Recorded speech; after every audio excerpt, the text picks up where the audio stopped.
Takže presúvam sa na Slovakia Ring a bude tam Auto Štandard Plus. V podstate je to bezpečná jazda, prekonávanie nejakých nedotáčavých, pretáčavých šmíkov, núdzové brzdenie, obchádzanie prekážky. Správne, zvládnite. Ten pohľad ti pomohol, super. Minimum 40, maximum 50. Ale vyššou rýchlosťou nemusí to byť ťažšie, ale radšej poďte 40-45. Je to tam vyrovná, super. Vyzerá to veľmi dobre, priatelia. Niektorí ste to vychytali, niektorým to nevyšlo. Čo sa s ním deje? Vyrovnáš. Dobre. Túto prácu ti robia tie lepšie zadné gumy, ver mi.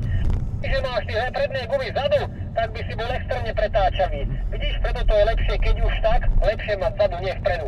Lebo smerová stabilita, nevýraz, čakaj prevodno, bo smerová stabilita vozidla závisí vždy od zadnej nápravy, od zadných kolies.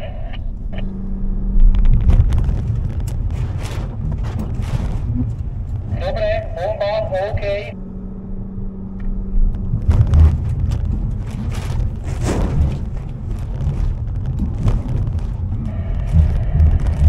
Dobre. Čo sa týka dojazdovej rýchlosti, bez problémov u teba. Posledné vozidlo máte na štvorke ten otrh. Kvôli tomu, že ste mal najviac úspešných prejazdov a každú vozidlo by som to aj tak nemohol dať, lebo by sa tá hydraulika prehriela a prestalo by to fungovať. Teda preto som sa takto rozhodol na záver, takže máš to tam, skús to dať.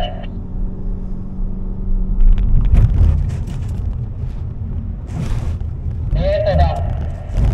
Dobre.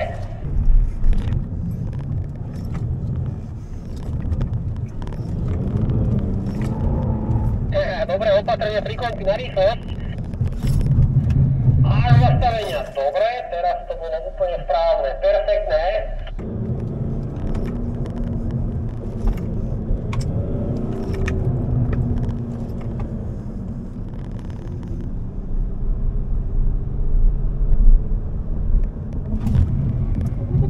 U teba to hneď bolo vidno, ak si zabrzdil, tak sa jemne už celé vozidlo, určite tam každý robíte ľavou rukou také tlačenie do pravej strany s tým volantom. Áno. To je vlastne nie potrebné. Skúsi do priateľa kľude teraz tak, aj predtým, ak budete brzdiť, kompletne pustite volant. Nechajte to kompletne na systém ABS-u a na brzdový systém. Uvidíte, že zastavíte jemne s tým vozidlom naľavo.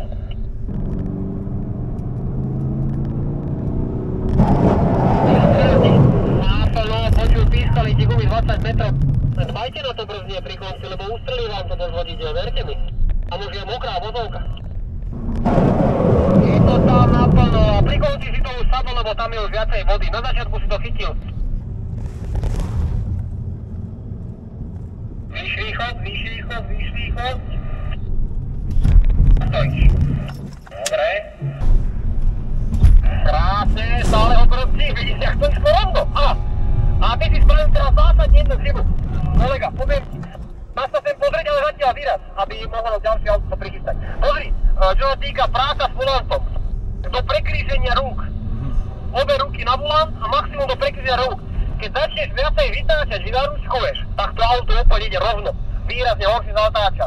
Zmenšuješ tú plochu gumy. Auto je brutálne dotáčavé. Tam bola chyba.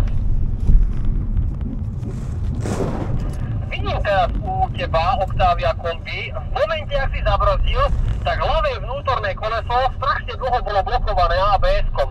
To pre mňa hneď znamená, že grip, to mechanický grip, ktorým disponuje tvoja pneumatika, je pre mňa dosť slabá. Toto spôsobuje preustenie, neviem, musím potom pozrieť na predstavu, aké máme gumy. Samozrejme, každý má nejako tie gumy zjazdené. Keď vieš, čo tam má za